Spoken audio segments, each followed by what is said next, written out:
Welcoming back to the show for, I don't know, the 10th time or whatever. The audience seems to love former mayor of New York City, Mr. Rudolph Giuliani. Thank you for coming back, sir. I appreciate it. Thank you, Dan. Always a pleasure to be with you. Oh, likewise. I feel the same. So let me get right into it. You are on the front lines of this fight, just like you've been on the front lines of seemingly every fight for the last 2 decades now. This fight for election integrity and a free and fair election, which the media has seemingly given up on. They've already coronated a new king. We're not doing that here. So I was going to ask you first about some problems during the election. I wanted to hit on this Dominion.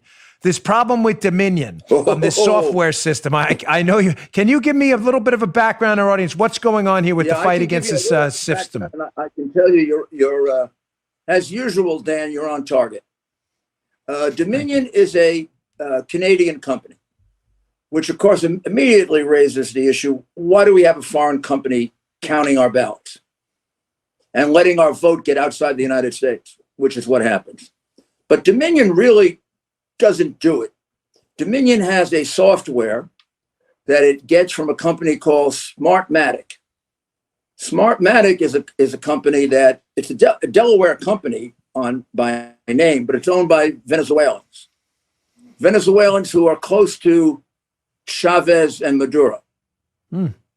They actually count the vote, and they count the vote in Barcelona, Spain. So the vote goes from here to Barcelona, Spain. They count it and they kind of give it back to us. Can their software change the vote any way they want? Absolutely. Really? I mean, it could flip it around, change it. In one case where they got caught in Antrim County, Michigan, it actually had it flipped. It had Biden winning 2-1. This is a county where Trump carried it by 64% last time. So when the local people saw it, they said, what's going on? And it got flipped, they say accidentally, by Dominion, which really means by Smartmatic. Now, let me tell you the history of Smartmatic. Smartmatic is a company that actually was established by Chavez. And the whole purpose of it was to steal elections. That's their expertise, stealing elections. So, and as far as we can tell, Smartmatic owns Dominion. There's a company in between called Indra. So we're basically having our votes counted by Venezuelans who are close to our enemy, Maduro. This is insane. Oh, just in case you want a little more interest in this, I believe it was Smartmatic up until a few days ago, their CEO was one of the closest people to, you guess who? Who? How about the biggest donor to the Democratic Party, the Black Lives Matter? Yeah, not Soros. Don't even tell me, Yes. Soros. Come on. No, are you kidding me? Because you know he's like, I have a whole chapter in my book on that with Soros and Ukraine and all that. You got to be kidding me. One of Soros's top guys was the CEO of Smartmatic. They took him off a couple of days ago. Oh my gosh! And one of the key people in Dominion is a big supporter of Antifa. So is someone on the team here looking into what's the audit trail? I mean, how do we know reliably that their vote counts are in fact genuine and authentic? We don't. We don't know that. We don't know that. And what is how was there no due diligence in picking this company? I mean, the state of Georgia picked this company. It's a Republican state. However, the governor's former, I think it was chief of staff, is now one of the chief lobbyists for Dominion and Smartmatic. You know what's astounding, Mr. Mayor? Why am I always hearing this stuff from you? Hunter Biden, the whole Ukraine thing. I mean, the mainstream media should be looking at this. Because we have a country that is now afflicted by censorship. There's an iron curtain. There's an absolute iron curtain. I mean, today we submitted evidence in court. They keep saying there's no evidence of fraud claims. I mean, we've submitted 200 affidavits. Affidavits are evidence. And they go so far as to point out that it's 4:30 in the morning in Detroit, all of a sudden, out of nowhere, 100,000 ballots appeared. They look like something that was like Prohibition when Al Capone was delivering his stuff. I mean, in crates and carts and shopping bags. They poured them on a big table, and the observers we have, two of whom there are public affidavits from them, said that every vote was for Biden. So every single vote for Biden, the chances of that being statistically zero. After they finished the vote at 2 or 2:30, and they thought in Detroit they had finished all of the mail order ballots, they got a communication that they were about 130,000 votes still behind. Remember, he was ahead by 300,000. They didn't want to wake up the next morning with him ahead. So all of a sudden, after about 45 minutes, there's a big commotion, and these ballots start coming in the back door. And our two witnesses say that all these ballots were thrown on tables, and they started counting them furiously. And they were both there throughout most of the count. And they never heard any other name but Biden. And one of them got a chance to see a lot of the ballots. And the ballots had Biden's name and not even any other Democrat, not even a down ticket. And they were counting them furiously because they were on this kind of timeline to get this vote down, get the vote down, get the vote down, get the vote down. Now, we can prove that in court. Mr. Mayor, on that topic, because it's important, I addressed this with my audience earlier in the week. We've seen some statistical anomalies here showing a high percentage of people who only voted for the presidency on Biden's side and didn't vote down ticket. Now, you and I having run for office, there's a pretty consistent amount of people that what they call roll off. They vote for the top of whether the mayor of New York at the top or the president, and don't vote down ballot. But that number seems to be very different this time. And the suggestion by some out there is that in an effort to stuff it full of Biden ballots, they didn't even bother voting down ballot. They just crossed the Biden's name and sent them in. Do you have some evidence of that? I can't explain all of it, but as to these 100,000, these are obviously ballots they had to have produced that night, or many of them. So they had to do it real quick. What happened is, I think in both Pennsylvania and in Michigan, they were shocked by the lead that he had. They were ready for 100, maybe 150,000 lead based on last time. Remember, he only won those states by 1%. Yeah. All of a sudden, he's in Pennsylvania. He's ahead by 800,000 votes. They were completely knocked out. And they had to do a lot of vote creating in order to catch up. They had prepared mail order ballots. They had gone through this whole mail order thing to wipe him out. But it didn't matter because he got this. He overperformed anything they could imagine. He was ahead by 700,000 in Pennsylvania. He was ahead by 300,000 in Michigan. He was ahead by equal amount in Wisconsin, actually by a larger percentage. I mean, how could it be in all these states where he was ahead? All of a sudden, by the next morning, he's either behind or falling way behind. Yeah, it's strange. It's just not statistically. Pennsylvania is statistically impossible. I have a few questions on Pennsylvania, Mr. Mayor. On Pennsylvania, so Senator Graham was on Fox News a few days ago and had mentioned that there was there's a lot of anomalies here, sir, as you can well imagine. Very strange. They all keep adding up. And one of them was roughly 25,000 requests for mail ballots came in from nursing homes around Pennsylvania, and those requests all conveniently came in at the same time. Which is really odd considering the fact that doesn't typically happen. The suggestion being Pennsylvania, where ballot harvesting is illegal, that there's a possibility that those ballots were requested by people other than the actual voter. Have you seen anything like that? Yes, we have seen. I can't say right now we have comprehensive proof of that, but we have isolated cases where that happened. We have comprehensive proof of the 100,000 ballots. We have comprehensive proof in Pittsburgh that we weren't allowed to inspect 330,000 ballots. Altogether, our count that we can prove that we weren't allowed to inspect is 630,000. And our argument is those ballots are unlawful under the law of the state of Pennsylvania. The Constitution, many people wouldn't remember this, but the Constitution says that the state legislature runs federal elections.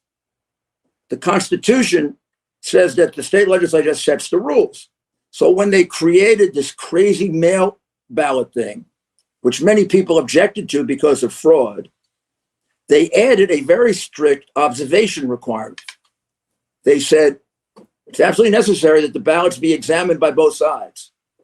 In Michigan, they actually attached a misdemeanor penalty for failure to do it because they were so afraid that, once you take a mail order ballot or a mail-in ballot and you remove the outside envelope, you can no longer check it. So that observation becomes very, very important. We're going to take a quick break. We're here with former Mayor Rudy Giuliani heading this fight right now. We'll be right back in a second. All right, we're back with former Mayor Rudy Giuliani leading this legal fight right here for a free and fair election. So we were talking about Pennsylvania. You noted that there are potentially 600,000 ballots that, according to Pennsylvania's own law, may in fact be illegal ballots. This could change everything in Pennsylvania. Sure. So what we're asking the court to do is to declare those ballots, as the law says, unlawful. They shouldn't be counted. You can't certify the vote with these unlawful ballots mixed in, and to deduct that number from the number in Philadelphia and the number in Pittsburgh. So roughly it would be 330,000 in Pittsburgh and about equal number in Philadelphia. And since Biden won both of those by 8 out of 10 and 7 out of 10, Trump would get back to a margin of about 300,000. Which, given the fact he was ahead by 700,000 on election night, is probably the right number, that the real mail-in ballots reduced it. And mathematical experts have looked at it and said ahead between 700,000 and 800,000 votes, with 65% of the vote counted, the statistical probability that Biden could overcome him was close to zero. Wow, that's interesting.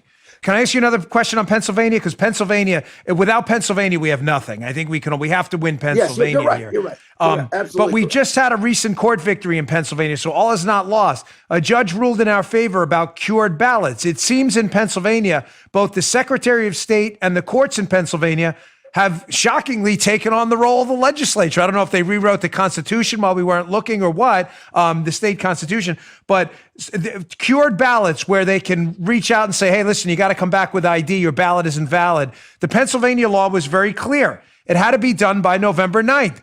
Well, the Secretary of State in Pennsylvania said, no, we'll give you a few more days to fix it. And we just won that fight, correct? Where the judge said, no, that's not what the law says. You can cut that crap out right now. Those ballots are out. So that's a big victory, correct? Yeah, that's a big victory, and it's a victory that'll knock out some votes. Remember, we're only 50,000 votes behind in Pennsylvania. And when you consider the numbers where we were excluded from being able to observe, when you consider those. And then there's another area where they cheated. Justice Alito made it clear that you could not submit a ballot for counting after November 3rd at 8 o'clock. And what you had to do with those is segregate them and put them in a separate pile, and we can argue over them later. Well, we have many witnesses in both Pennsylvania and in Michigan that ballots that were marked 4, 5, and 6 were backdated to 3. Wow. Direct witnesses who saw it happen, and we have a witness who was told to do it. Yeah. Now that's important. Those votes are also invalid, and I think they're going to get the justice kind of angry. Well, this is what I'm concerned about. The Supreme Court ruling on that was clear, but they didn't make a clear ruling on the validity of the ballot. So we're in a conundrum here. Pennsylvania law, again, is clear. It says submit the ballot by election day, which was November 3rd this year. It's no good, which isn't a controversial law. Vote on election day, or it's not a vote. Well, right? Well, the Pennsylvania Supreme Court just like the Secretary of State usurped the legislative role and said, no, that's okay. We're going to accept ballots 3 days after Election Day, which is, the law is crystal clear. It doesn't say that. So Justice Alito said, keep those votes aside. But here's what I'm worried about, Mr. Mayor. I'm hearing rumblings that if the votes set aside and segregated are not enough to change the outcome, that Justice Robertson may not take the case, which is ridiculous, because even if we lose this is a clear violation of election law. Yeah, also, we're never going to know how many really came in later because many were backdated. So That's right. those votes where they have to decide whether they should count or not have already been merged into the overall vote because they backdated. I'm pretty sure we can do an estimate of the number, but we can never give you an exact number. We have a group of witnesses that say that they were instructed and that others were instructed to backdate it, and they did that. They backdated it from the 4th to the 3rd, from the 5th to the 3rd. Maybe by looking at them, you can reconstruct them, but maybe not. So that violation of the order should in fact lead, first of all, to contempt for the people who did it. And secondly, it should help to cast such a shadow of systemic fraud when you consider all the other things that were done, that they should clearly award those votes to Trump. I mean, I don't know how to describe it. Philadelphia was. Yeah, it sounds like a train wreck. And what bothers me, Mr. Mayor, here's how you having been, running Southern District in New York. No one knows the justice system and the courts better than you. It's been your entire life. You had a Supreme Court justice was unequivocal. Segregate the ballots that come in after Election Day so that if we rule they are invalid pursuant to the law, we have a number. And it appears to me, call me crazy, that Pennsylvania said, screw you, we'll do what we want. Is there no penalty for this? They didn't segregate the ballots. I mean, what happens now? Instead they forged the ballots.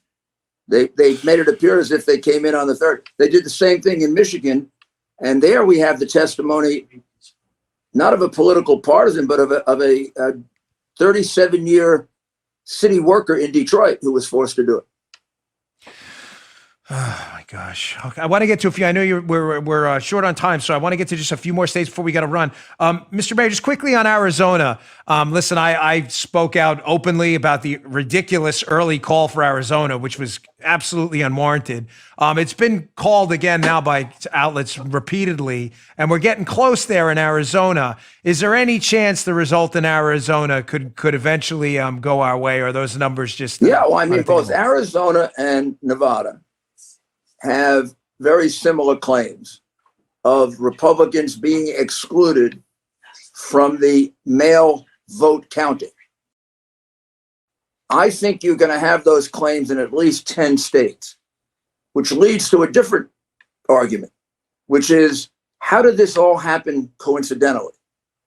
Did all these corrupt city bosses, because that's where it happened. It only happened in cities they control like that.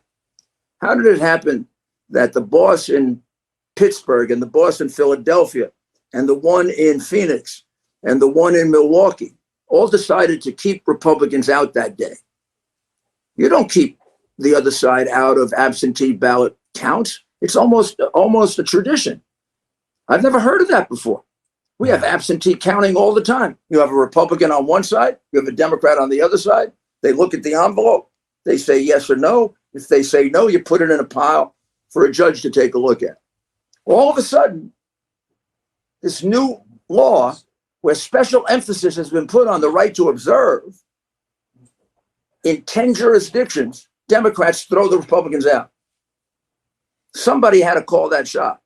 It just didn't occur to all these. I mean, the angel Gabriel didn't come to all these guys and tell them, keep out the Republicans, keep out the Republicans, keep out the Republicans. Yeah.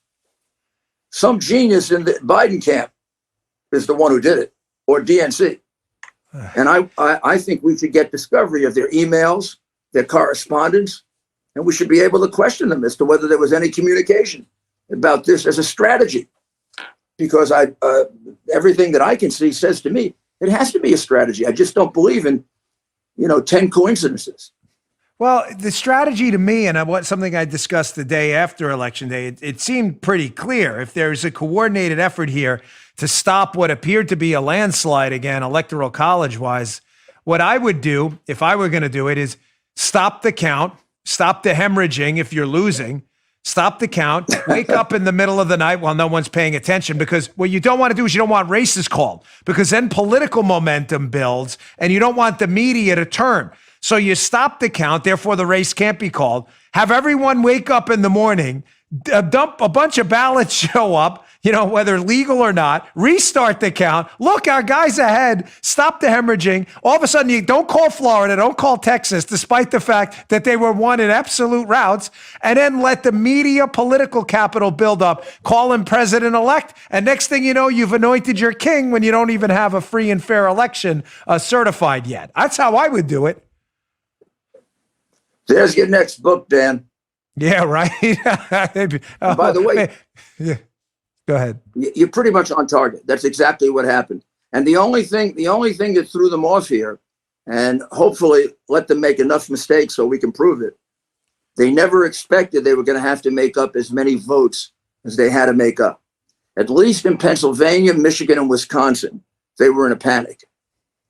They let it go too long. In Philadelphia, there's no doubt they waited too long to pull the string. They should have done it when he was ahead by 300,000 or 400,000, but they let it run up to 700,000, which gives you an idea of how bold they are in trying to steal. I mean, you can't legitimately make your way back from 700,000 or 800,000 with 65% of the vote cast. Mr. Mayor, thank you for joining us. I really appreciate it. That was a really informative interview. Thank you very much, Dan. I really enjoyed the interview.